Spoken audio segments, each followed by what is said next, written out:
this is Kermit the Frog. Fascinating. I'm Captain Kirk. Magic is always there, Aye, sir. as long as we keep looking for it. Engage. What does God need with a starship? Thank you, love you. Mwah. I protest. I am not a merry man. Places, please. And here we go. Down at Fraggle Rock.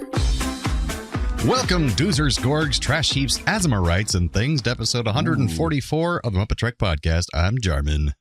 And I'm Steve. We are on a journey across the stars to compare and contrast the creative worlds of Jim Henson and Gene Roddenberry. And what started as reviews of the MuppeTrek and Star Trek, the original series, that expanded into outer space. And this week we have Fraggle Rock episode, Mokey's Funeral. Oh. And Next Generation episode, Q. But before that, Steve, we had a little Muppet news story that I thought was appropriate to bring up here. This coming May 21st, 2025, that's almost a month and a half off now, Kermit the Frog will give the commencement speech at the graduation ceremony at the University of Maryland.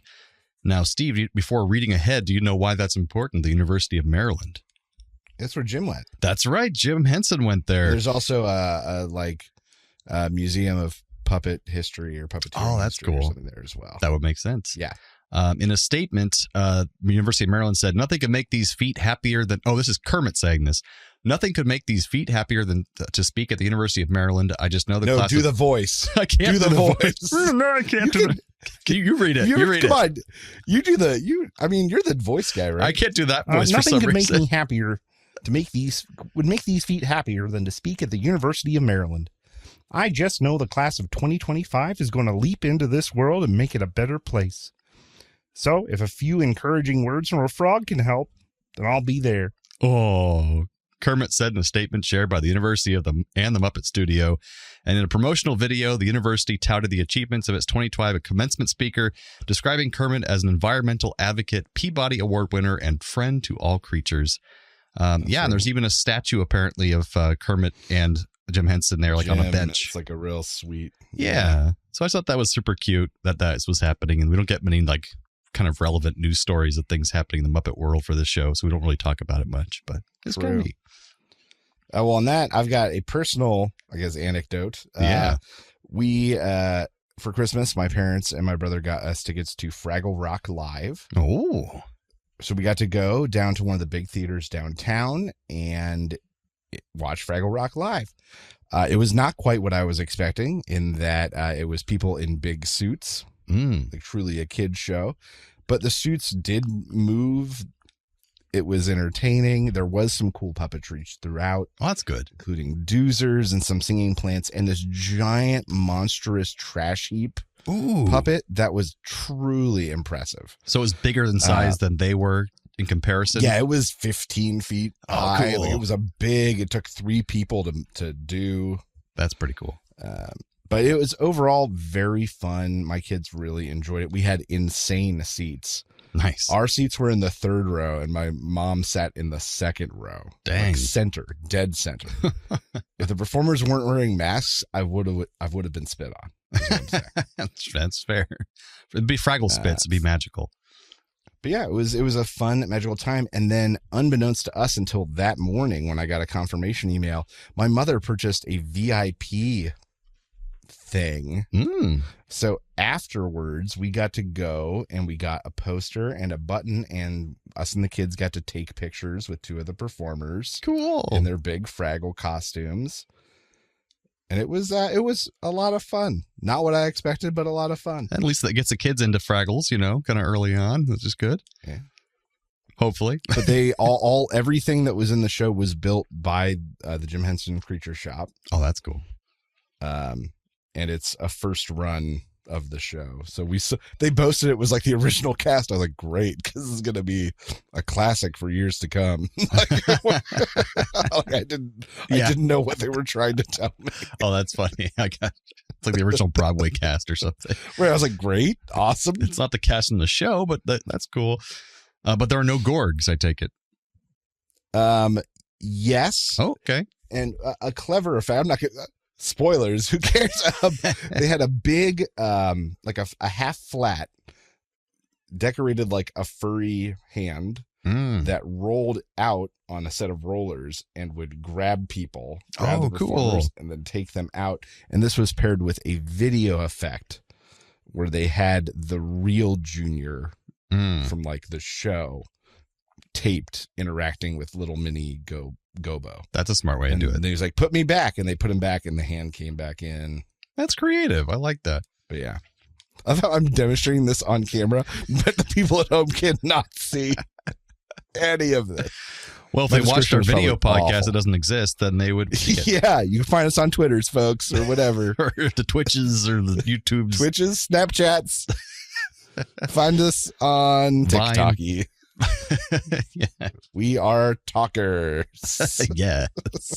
We've got faces for radio. Well, speaking of that, segue, it's time to rock it. Yeah, I want to rock. There are all kinds of gems, jewels, and geodes in the world, many of which can be found in Fraggle Rock. And this week's gem is Bornite. It was first discovered in Bohemia, which is now the Czech Republic. It's an important copper ore, and it is commonly known as peacock ore. It's because the fresh cut mineral itself is brown, but it oxidizes incredibly quickly. And so it goes from its natural brown color to this kind of sheen of golds and blues and purples, like a peacock's feather. It's really pretty. While it can be polished for collections, it can't be chipped. It doesn't fracture right. So because of that, if you see them in collections, they're typically smooth stones, but they're never cut stones. There won't be a specific shape or something like that. Yeah. Right. It's just like whatever they could smooth out of it. So there's no jewelry made out of these guys, collectors only. Very cool. And that's Bornite, and that rocks. That rocks. I want to rock! Speaking of which, what's up this week? Well, what's up, Doc? Doc has the hiccups that he can't get rid of. He is sick of trying all the home remedies. Sprocket ends up getting tired of it and sleeping outside after Doc has a major outburst. Doc does apologize, but Sprocket refuses to come back in. Sprocket does finally relent. He has forgiven Doc, and they look out at a flock of white birds, which is real sweet. What's going down in Fraggle Rock? Well, Mokey is greeted by Red and Gobo. She is off to pick some rashes while Red and Gobo go build a boat. Mokey offers to help, but is rudely turned down because she is more accustomed to writing poems and stuff. Mokey realizes something is blocking her path when she tries to get to the garden. She is about to go find Red and Gobo, but she decides, no, she's going to handle it herself. She imagines sacrificing herself to spring a giant trap, saving all the Fraggles. She's like a sacrifice princess. It was a real weird mental scenario she put herself through. She goes to finally loop the others in on her plan, but without even letting her talk or hearing her out, they tell her that she is awful at making plans, and so she goes and wanders off. Gobo follows her and tries to give her encouragement, not understanding that he is encouraging for her to throw herself into a trap. Mokey makes a ragdoll version of herself. She sings Ragtime Queen to her new creation as they dance together. And it actually has some really great old school At the Dance vibes that I loved it. The others, Fraggles, wait. They're waiting in their boat, waiting for Mokey. Gobo passes the time with Uncle Traveling Matt's postcard, where Uncle Traveling Matt has found a great treasure and then immediately loses it. The others start just bad-mouthing Mokey's work and her poems and basically just her as a person. And Mokey overhears them and rushes off just heartbroken. Mokey tosses her ragdoll into the trap and then hides as the trap is removed. Gobo and Red think Mokey is in the trap, and the Gorg says that she's dead. Mokey lets this go on, thinking that she's kind of just like playing a joke on him. But Red and Gobo go out to mourn the loss of their friend, and they're awaiting the burial by the Gorg, who's digging a hole. Mokey, meanwhile, tries to find a way to signal them because the trap is still in place. She looks for something to ring the bell. She finds the oar from their boat, hits the bell. The Gorg comes over, removes the trap. Gobo and Red go to say their goodbyes at Mokey's tomb, I guess, plot. Mokey tells them it's a dummy, and then they mock the Gorg and run away. The Fraggles are excited to have Mokey back and apologize for mocking basically just her as a person. And they christen the boat the White Bird, which is why it's sweet in What's Up, Doc, when they looked at white birds at the end. And it's the name of her poem. Yeah. Name of her poem. So, Jordan, what did you think of this week's episode of Fraggle Rock? I think you had a little bit more there. Yeah, underneath that you have what the Gorg's garden. God damn it! And the Doozers thing. What do the Doozers do? They do fuck all this week. Mokey couldn't even find a Doozer stick when she needed one. The Gorg's garden. Junior shows off the trap to his mother. He sets it up. The bell rings. He catches a Fraggle, but it's dead, and he shows genuine remorse. His mom tells him to bury it, and Junior prepares for the funeral. He sings a funeral dirge. The joke isn't funny anymore. It started as a gag and went too far.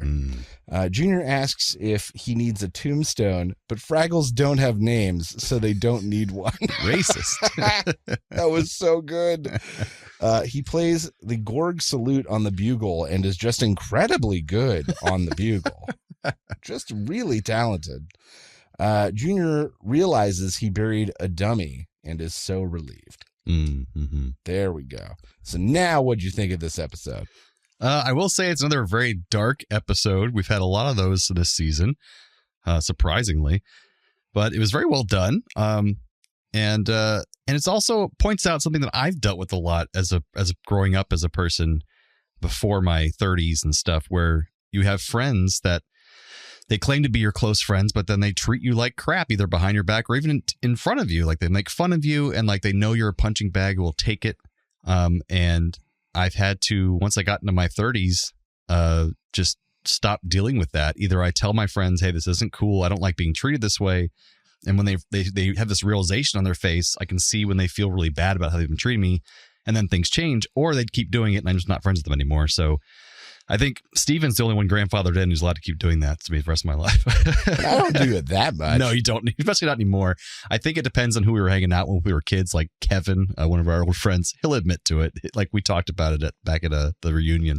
Yeah. Just people who would kind of bully their own friends because there's a safe space where they can kind of do that, but then they realize you're actually being hurt. And so I think they do like Mokey. It's just that they're not realizing how the things they say are hurting her. And they really love her poems. They love that she's like the way she is. She was a kind of a punching they love her bag. the way she is, but her poems aren't that great. Yeah, if we're being honest, they're kind of cheesy and sappy. But they're nice friends. They put up with it. Yeah, they put up with it. They realize that they do love her. It's just that they need to be more conscientious around her. So yeah, that's kind of deep, but that's, it was Fraggle Rock covers some deep stuff, death and it really does. Friendships over and over again. yeah. But also I had a question for you. Try it. What you remember from later episodes is like up until now, the Junior Gorg definitely wants to kill Fraggles. He tries to stomp on them, bash them over the head. And now he's like, I just wanted to play with you. I didn't want you to actually die. I'm like, since when? You always want to kill Fraggles. So like, should he be happy that she's dead? I don't know. So, I mean, you're not wrong. And I'm not sure why, probably this podcast reading about how it's kind of unclear in that Junior at various times says he wants to like crush them, hunt them, eat them, stuff them, play with them. Like, and so really what I think the emphasis is that it is easy to forget that Junior Gorg is like a child. That's true. Like he has the mind of a 6-year-old, So like, I know he's huge and it's easy to forget because sometimes they kind of pose him as a teenager in some respects, but he really is not. He is a 6-year-old, maybe a 4-year-old. And so it's like you wanting to kill the bugs, but when you finally kill the bug, you're like, oh no, I didn't really want to kill it. Right. Or that like, makes sense. like Lenny in Mice of Men. Yeah. That's true. I didn't mean to kill the puppy. But yeah, before I give my rating for this, what did you think of this episode? I agree. It was once again one of the more serious episodes. But honestly, I think the pacing, the music, the songs and music in this one, mixed with the fact that unlike some of the other episodes that are more serious, it didn't get trapped.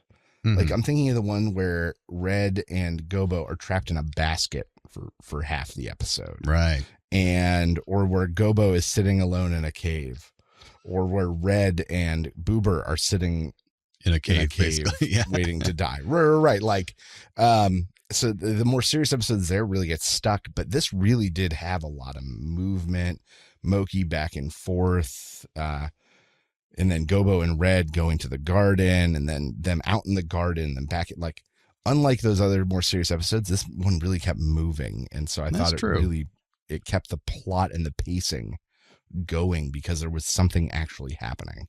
I will say it you're kind of raising my opinion of it by saying that, 'cause that's true. It didn't feel as slow as the other episodes, but yeah. I did have all slow songs. I wish there was like one fast paced song. But otherwise, I think you're raising my rating up from a 6 to a 7 because you're right. Unlike the other sad episodes, it was still more fast paced and more things going on. That's true. So I did like that. Yeah. And then we add to it that, a Ragtime Queen is like on most people's all-time favorite lists. Ah, gotcha. Because it was a sweet song, just short enough. And once again, there's such at the dance vibes through that whole thing because it's clearly one puppeteer doing both and twirling and doing stuff for Brel. And so, I thought that was enchanting in that too. Yeah, brings back nostalgic memories of our Muppet Show days. Duh. So yeah, an upper middle episode, I think. Yeah, upper middle. What are those silly creatures up to this week? Uncle Traveling Matt is at the mall. He watches a silly creature carelessly throw away a magic cold stone. He tries to return it to its owner, but is unable to find them. He puts it in his pocket as he goes wandering around looking for them. But when he goes to retrieve it, he finds the cold stones are missing. And of course they are. He's talking about ice cubes. Mm-hmm. Well, John Gorey was one of the first people to build a refrigerator in 1844. His original intent was conditioning air, though. It wasn't making ice. That was sort of a byproduct. And it didn't really produce ice cubes. It was found that it basically would form these big icicles. But originally what he did is he took this and he put it in buckets that he hung from ceilings in hospitals. This is weird because at the time, people thought that bad air was the main cause of sickness. And so by conditioning the air, it was going to reduce sickness in hospitals. I mean, it probably did help a little bit because you're actually getting some ventilation. So that's pretty good, Yeah. Or like, humidity in the air, this sort of thing. Sure. But it wasn't invented. It was invented as sort of like an air conditioner sort of thing. That's why it's called conditioner. Okay. Yeah, I get it. That's right. Because bad air causes all sicknesses. Ice cube trays, as we know them, came around in like the 1930s. But the first ones were made out of flexible metal and were very hard to dislodge. It typically involved you rubbing it in under hot water and those sort of things. And it wasn't until a guy named Lloyd Copeland realized that ice was sloshing off his rubber boots that he got the idea to make the first rubberized tray. Aha. That had slides and pops at the bottom to make ice easier to get out. And those are sort of like the trays that most of us grew up with. Unless you buy cheap ones at IKEA made of plastic and they always break. Hey, they work 2 times and then they break. Then they break. Yeah. It's that third one where you go, and you hear that extra crack and go, God damn it. It lasted 2 times. And you use the remaining piece to make like 6 because that's all that's left. Yep. Exactly. We all know. So, Jarman, what did you think was the best Muppeteering moment this week? I really actually enjoyed they go from being on the shore in the cave, building the boat as regular regular Fraggle puppets, and then all of a sudden, when they're actually on the boat the at the miniature end, switch. it switched into miniatures, and I was like, "That's really cool." And they had all the little miniatures on the boat going down the little river, and I was like, "That's really cool." So like, you wouldn't necessarily notice it unless you're paying attention. Like those are the mini ones, so I thought it was really cool. I know you love them mini Fraggles. I do. They're so cute. I'm giving it to Mokey dancing with herself in Ragtime Queen. Mm-hmm. Not only a lovely song, but lovely performance to go with it. We see your favorite moment of the whole show. Yeah, absolutely. That's right. All right, Jarman. So what happened this week? Star Trek, The Next Generation. Well, this week we have Q-Who. Q-Who? So Picard gets into a turbolift on the Enterprise and tries to exit, where he finds himself suddenly on board a shuttlecraft in the middle of nowhere with the only other passenger, Q. And when Picard demands to be taken back to the Enterprise, Q refuses unless certain of his demands are met, and then he transports them both back to the Enterprise on 10 forward. But Guinan is there, because that's where she works and seemingly lives, and she recognizes him from some mysterious time in their past. And it looks like Q recognizes her as well, and he's actually kind of scared of her. Yeah, he's doing the hand motions at each other.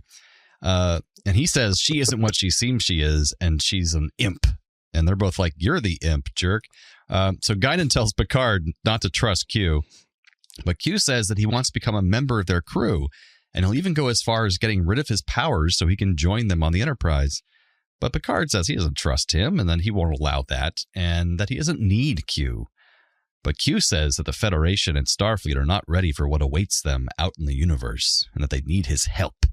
To prove it, Q suddenly transports the Enterprise to the far reaches of the galaxy, where Data on the bridge says now they are at least 2 years at maximum warp from the nearest starbase. And Guinan says they should turn back immediately, but Picard ignores her and says he's too curious and he wants to explore. So they see a nearby planet where a civilization appears to have been totally destroyed, and they say it looks very similar to the destruction of a Federation outpost in the Romulan neutral zone from a few months ago, which is strange because they're, very, very far away. It's then that they detect a huge cube-shaped metal craft that won't respond to their hails, and they have discovered their first Borg cube. Guinan tells Picard that these same Borg destroyed her Alorians, I think they're called, people hundreds of years ago, spreading the survivors of the Alorians throughout the galaxy, where they have no home planet anymore because of the Borg. So Picard raises their shields, but a single Borg still transports on board and starts examining their ship and scanning everything in engineering. And they try to incapacitate the Borg, but only the kill setting on the phaser seems to have any effect, and it knocks him out. But pretty much right after that, a second Borg appears and just like, cool, whatever. And he keeps scanning the Enterprise, and he finishes the scans, and then he transports himself and the other Borg that seems to be incapacitated back to the cube. Finally, the Borg ship contacts the Enterprise and tells them to surrender themselves, and it immobilizes them with a tractor beam, drains their shields, and uses some kind of cutting beam to take a huge slice sample of the Enterprise, and it kills many members of the Enterprise in the process of taking this little sample of their core, basically. So Picard orders they fire on the Borg ship, which seems to disable the cube almost immediately. They're like, oh, that actually worked. But against Guinan's advice again, Picard sends an away team to the cube to investigate it, including Riker, Worf, Data, and Geordi, I think. And once they're on board, the Borg mostly ignore them, like they're not even there. And they find the injured Borg from earlier, and he's regenerating in a pod. They find a Borg nursery where it seems like they have Borg babies gestating. And it's then that the Enterprise can see that the Borg cube is actually regenerating itself, almost like spontaneously. So Picard has the away team beam back immediately. They start to warp away, but the Borg cube gives chase, and it seems they can't escape them because they're even faster than they are. So Q appears again. He says, it's hopeless. You can't escape them. So Picard finally asks Q for help and to end this. So Q transports them away back to safety. So Picard does thank Q for his lesson, but says that he still blames him for the death of his crew. And Q just tells him that the Federation is not prepared and they shouldn't be out here exploring the galaxy. But Guinan tells Picard that the Borg are now aware of their existence, so they will be coming for them soon. And Picard says that Q might have done the right thing for the wrong reasons, because now they can prepare properly for the arrival of the Borg. But we'll see in future episodes. And that is Q-Who? So Steve, what'd you think of this episode? One, stoked to see the opening gambit of the Borg. Yeah. Let's see. That was just what came off the top of my head. Let me see what I actually wrote. Yeah. Likes. I loved Guinan sort of stepping up, and we get some Guinan lore. Like, that was just a cool drop. Always get to watch. Great to watch Picard and sort of like ignore Q like he's an annoying little brother. Like, I love that interaction. Yeah. Between them. Big Borg lore here, like huge Borg lore dump. Yeah. Also some detractors in there though, which we'll talk about. I'd love your opinion on a few things. And I did love this sort of great illustration of the relentlessness of the Borg. If there's one thing that people are going to remember about this villain is that they just keep coming. They don't stop. Dislikes, the eager ensign with Geordi, the like new crew member who was I didn't even mention that. Yeah. What a weird bullet to load. Like, I did not understand what or why that happened. I forgot her name now too. Shit. It had some pacing issues. There was lots happening and then suddenly big bouts of nothing happening. For the relentlessness of the Borg, it was them taking sort of big breaks. I was like, wait, what? They're having a staff meeting suddenly for 20 minutes. Right. Yeah. Yeah. That did feel weird. And I wish that Guinan could have paid off in some more tactical way. That her experience with the Borg was enough not just to warn them, but allow them to escape. Has some advantage. I think that would have been a better feeling than Q just bailing them out. That's true. Now, mind you, I understand the why not. They wanted them to lose. Like, Picard lost this week. He just did. Mm-hmm. So I understand the why not, but I wish Guinan had that moment. And maybe she will get that moment. I just thought a really cool way it could have done that is that she finds some way that she had that advantage that she learned over the years of how to get away from them at least, but then it doesn't work. They think it works, but it doesn't. And Q comes in and he's like, of course, they've adapted. They've learned over the years. That doesn't work anymore. And that would have been a really cool moment to at least show that she had some kind of knowledge that would have helped them. Yeah, that would have been cool. I'll save the questions and discussion for the end. So what were your thoughts? I wrote down that I love how they start a search on the Enterprise for Picard when he goes missing. They say it takes 6 hours, and they cut back to Wesley and Riker and Data, and they're in the exact same position, the exact same shot. So they haven't moved in 6 hours. Like, that's how much they love their captain. They basically, they cut to commercial, and then it came back. But for us, we're just watching it like almost continuously. And it's the exact same shot. He's like, we've been looking for 6 hours. I'm like, you haven't moved? Anyway, that was jarring to me. They've been taking stretch breaks. Yeah, going to the bathroom, coming back. Oh, yeah. So this is my big thing. It just bothered me is him ignoring Guinan constantly. Like, he trusts her like almost utmost. He's like a great friend of hers. She's very wise. He knows how old she is. And the moment that Picard agrees to go search the Borg vessel because they seem to be disabled, Guinan just shouts, "What?" And I was like, yeah, I agree. Just leave. Like, this is too dangerous. She's telling you how dangerous it is, and you're going to go explore their ship. So I thought that was just a little odd. I wish they would have explained better why, given it a reason why he had to explore, he couldn't leave yet or something, because it didn't make a lot of sense, and he's just ignoring Guinan. I think, and here's what, I think there is an answer to that. Okay. And the answer is, I think that felt the need to go explore to like prove it to Q. Maybe like and ego in some ways kind of prove thing it to himself, because if he had turned and ran, that would have literally given in to Q. That's and true. Jean-Luc was not at that point yet. We saw him get to that point where he gave up. Right. That makes sense. But I think we weren't there yet. Therefore, I can feel better about that. Yeah. Yeah. But yeah, I think overall I really like this episode. I think Q has a good point that it takes the. I like how it shows the whole show to show how dangerous the Q are. They did a good job of building them up in kind of this unknown factor, unlike the Ferengi that they wanted to be their villain of the whole show, which they saw failed entirely. They're like, okay, let's do this again correctly, where we build up a really frightening actual villain that has zero empathy waiting out there for them. And that's actually really intimidating and interesting. Not just these little goblin creatures that have giant ears like, so this is like a much better villain for the show.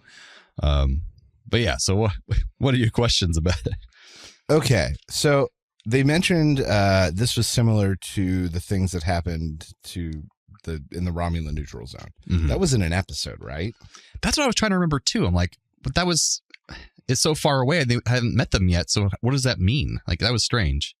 But it was cool because I think it was if it's the one I'm thinking of, then it was the one where, there were like space stations that had gone missing. They were sent out to investigate, and the Romulans were there. Yes. And neither of them were the ones that did it. And they didn't find out who did it. Yeah, I think it was a big kind of question mark on the end. And that's the whole episode was just about them helping each other out. But then, because their internal problem caused both their ships to become disabled, so they had to like help each other out. So it wasn't related to what caused the planet to be destroyed. Yeah, right. I think you're right. I think you're right. I think. Yeah. And then, so this is, I know, contested, and I know I've read and seen things about this. Baby Borg. Yes. Because what are your thoughts on Baby Borg? I think that gets retconned, or they explain it away later, saying that must have just been babies that they assimilated, because they don't make babies in the Borg. Like they don't have children or create them. They just assimilate people. Yeah. Yeah. Because I think it was just kind of retconned later on. The understanding is that basically Data, all powerful Data, made a completely incorrect assessment. Oh, what did he say? I can't remember. Because he's like, they appear to be born biological. Yes, and then that's blah, right. blah, blah, like, and they're grown. But it's just it's funny to think that basically it's part of the lore that Data just got it totally wrong. Yeah. And maybe it's what like that kind of threw them off for a while. Is that no, they're so unempathetic. They actually just take babies and assimilate them. Like they don't care, you know? See, I think they do care, but I bet you it's different. Like, it feels like if I was the Borg, it's like, all right, let's assimilate these. Oh, these little ones are useless. All right, they're part of the collective, but no more. Yeah, there's a couple that we found out are useless. Now they have these babies they've got to keep in boxes forever because they fucking assimilated the wrong people. But maybe they assimilate them has a goal, because they may have like, you know, young stem cells or whatever, so they're kind of useful or something. I don't know. Well, that's the other thing is Borg experiment, I think, could also be, you know, something. Help you learn about the species you're assimilating by getting one of their young or something, you know. Yeah. That's possible. But you're right, Data was wrong. That's the thing. Just a bad assumption was made. But overall, I think this one's pretty high for me. Admittedly, I am incredibly skewed because I'm such a Borg fanboy. Oh yeah, I'm a Q fanboy, so I love any Q episode. So good. And it's even better now that I've got the context of what was the like cliffhanger on the end of season 1 and this one, where it was like a bug that was taking people over, and it was this big conspiracy sort of Carpenter's The Thing kind of vibe. Yeah, of who's been taken over. And that was original. I remember in the trivia for that, you read like that was sort of like the original idea for the Borg. And suddenly, thank God, someone took it and went, nope. They separated them. Yeah, thankfully, yeah. I think maybe on the Enterprise or definitely in Discovery or one of the future shows, they do bring up that creature again. Because all the fans like, whatever happened to those things? You know, like they never talk about them again. But I think they come back in Discovery. They mention them. They were literally trying to take over the universe, and they're just gone. Yeah. But yeah, I think great episode. You mix Q and the Borg, I'm in. It's just great. So pretty high on the season. Get some Guinan in there. Guinan, I love Guinan. Good. She's just wonderful. But some Trek facts. There's quite a few of this important episode. The Borg were originally conceived as a being of insects, a race of insects, as featured on the previous season's conspiracy episode. But budget restrictions meant the decision made to go with cyborgs instead, and also just story reasons. But nevertheless, Q-Who still went over $50,000 over budget, which is pretty funny. This episode's expensive. Wow. Insectoid races would appear as enemies in the subsequent series, Star Trek Voyager and Enterprise, when CGI got a little cheaper and they could do it CGI instead of practical. This is the episode in which the Borg make their debut. They would eventually go on to become the series' ultimate nemesis, an honor originally meant for the Ferengi, but never materialized since fans took them as too comical for this role, obviously. Mm-hmm. It has been theorized by fans of the series that the character of the nervous and chatty Ensign Sonia Gomez that you mentioned earlier was an attempt to add another regular or least recurring character to the cast, possibly as a counterpart for Geordi to riff off of when in engineering, or even as possibly a love interest for him. However, she only appears in Samaritan Snare, our next episode after this appearance. But also, film nerds might enjoy her. Sonia Gomez was the three-boobed lady in the original Total Recall, the same actress. Aw. Remember her? She opens up her thing, she's got three boobs. Oh, I can't forget her. Yeah. This is listed as one of the 10 essential episodes of TNG in the 2008 reference book Star Trek 101, and also by many fans, because it's such a big lore episode that it's built off of. Even if people wouldn't agree that it's the best, they cannot admit that it's not like a universe-expanding episode. Yeah, the lore dump, as you put it earlier. At the speed of warp 9.65, this is the fastest that the Enterprise D will ever travel under her own power and without superhuman assistance in any episode that we've seen. Except in the original series when they make a mistake and he says like warp 11 one time or something, which was... Oh, that's right. I remember us calling that out. Yeah, not canon. What? Another possible inspiration for the Borg could be Ronnie James Dio's video for his song Dio, The Last in Line from 1984. In the video, a young man enters an elevator only to find himself delivered to a dimension where humans are being tormented by frightening creatures that bear a striking physical similarity to the Borg. And I actually looked up the video, and if you look at it, they had to have taken some design things from this music video because it's like... Okay, what's it called? Dio, The Last in Line is the name of the song. And it's on YouTube in an official capacity, and you go forward and like it has... These guys are Borgs, but this is obviously...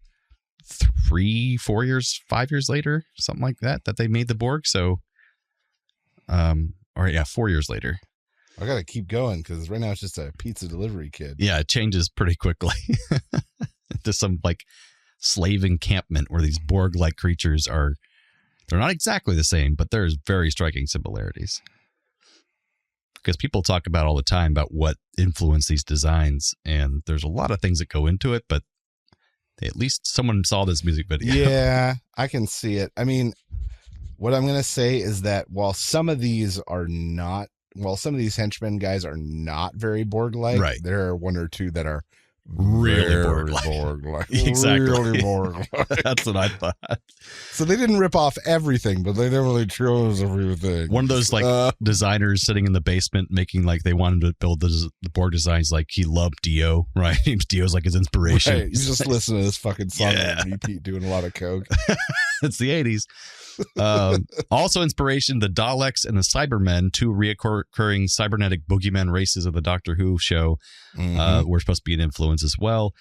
In the Star Trek Enterprise episode Regeneration, it is revealed that the cube encountered at system J25 in Q-Who in this episode is on a direct course for Earth after receiving a signal sent by a simulated ship over 200 years prior to these events. So this ship apparently was already on its way to Earth from much farther away. So Q just transports them to this ship that's kind of already on its way to Earth.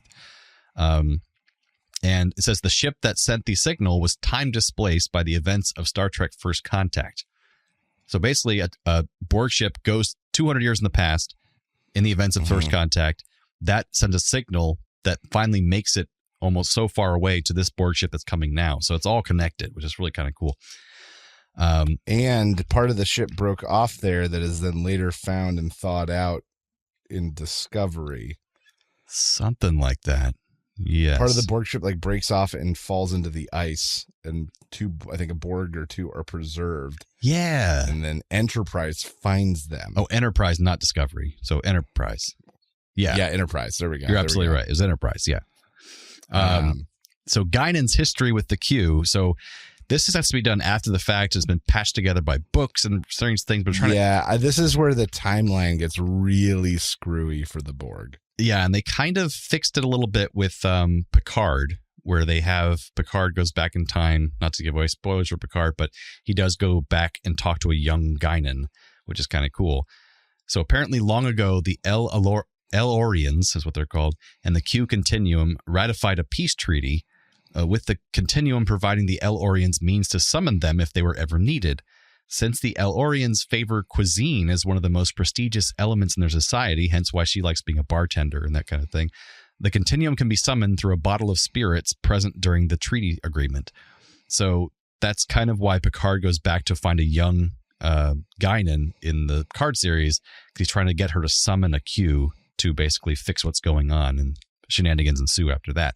But yeah, they apparently they were battling each other or something, and they made some kind of peace treaty, but it's not totally clear what's up with them in the Q, and how Guinan scares Q with her like little hand powers or something. So that's a thing. Well, not only that, Guinan at one point, I think, says, the Borg developed over thousands of centuries or some incredibly long period of time. Right. But there's not much else in the Star Trek timeline that backs that up. Or that they just were so far away, they just never encountered the Borg for those thousands of years. But I mean, maybe, but it's one of those things where another point is made somewhere, like another finite point is made somewhere, and it screws that whole thing. Well, the one that would have screwed it up, but would have been so cool, is the V'ger thing. That if V'ger was supposed to be like the creation of the Borg, like our Voyager craft went out so far and became this warped, strange being that got its own consciousness and became the Borg. And I was like, that would be pretty cool, but that wouldn't fit the timeline either if it was thousands of years ago, like you said. So who knows at this point? It's probably in a book somewhere. Yeah, the Borg are real timey-wimey. It's true. But Steve, what are our Trek connections this time around? Oh boy, do they exist. Well, Ensign Sonia Gomez, who we've talked about multiple times now, was played by actress Lycia Naff. She played the role of Uba in the Clan of the Cave Bear movie, which starred Daryl Hannah, who was not only in an episode of Muppets Tonight, but she also attended Jim Henson's New York City Memorial. Oh, wow. Okay. Daryl Hannah. Ensign Sonia Gomez, played by actress Lycia Naff, also was in Lethal Weapon with Mel Gibson, and he appeared in several Sesame Street sketches in the early 90s. Yeah. But he is not at all similar to the vibe of Sesame Street, but these episodes are very similar. So, Steve, what's so similar about these? Both feature people trapped outside of their space. Picard and the crew when they're transported far, far from home, and Gobo and Red once Junior puts the trap back and they can't get back to the rock. Both have a character being exiled by their people. Mokey is made fun of and goes off on her own to solve the Gorg trap problem. And Q was seemingly exiled by the other Q, so he wants to join the Starfleet crew. That's what he says. Both feature less likable characters flagrantly killing people. Q with the 18 crew members, and Junior killing a Fraggle, or at least he thinks he did. That's true. Both have villains that seemingly don't want to kill the protagonist, just capture and play with them, kind of like you were saying, but they don't want to, apparently. Junior Gorg wanting to capture a Fraggle and play with it, and the Borg wanting to capture the Enterprise crew and play with them by assimilating them into the Borg. It's like kind of a reach. And mouse. Yeah. I like it. Absolutely. Oh, God, what's that noise? Transporter malfunction. Transporter malfunction. All right, now it's time in the episode where we take one character from one episode and then switch them to the other and vice versa. So what you got for us, Steve? Trek to Rock this week, I'm going to bring over Q to replace Mokey. Eavesdropping in on the other Fraggles, overhearing that no one likes him or his poetry, and sends them all to the Gorg's garden. They are not prepared. And they all die. Yes. Trek to Rock, I'm going to bring over the Borg to replace the Gorgs. Their whole goal is to assimilate the Fraggle magic into their own. Ooh. Creepy. Rock to Trek, bring Doc to replace the Borg. Complaining of the hiccups, and then Geordi has the hiccups, and then Worf, and then Data, and then the hiccups assimilate the ship. Now we all have the hiccups. We're all in a bad mood. Rock to Trek, I'm going to transport Mokey over to become the Borg Queen, which we didn't quite have in this episode, but I think it'd be hilarious. She's just somewhere. Yeah. She's just somewhere existing. She wants to assimilate the galaxy to have more friends who listen We'll to her poetry. see her in like 90 more episodes and a couple movies. Pretty we'll see her much. then. Several series, absolutely. But that brings us to the end of episode 144 of the MuppeTrek Podcast. Join us next time for Fraggle Rock episode, The Beast of Blue Rock. And Star Trek Next Generation episode, Samaritan Snare. So from the lovers, the dreamers, and us, live long and prosper, everyone. Thanks for listening to the MuppeTrek Podcast. Be sure to follow us on social media on Facebook and Twitter. Subscribe to us on Apple Podcasts, YouTube, Spotify, or your favorite podcast platform. This podcast has been brought to you by A Play on Nerds.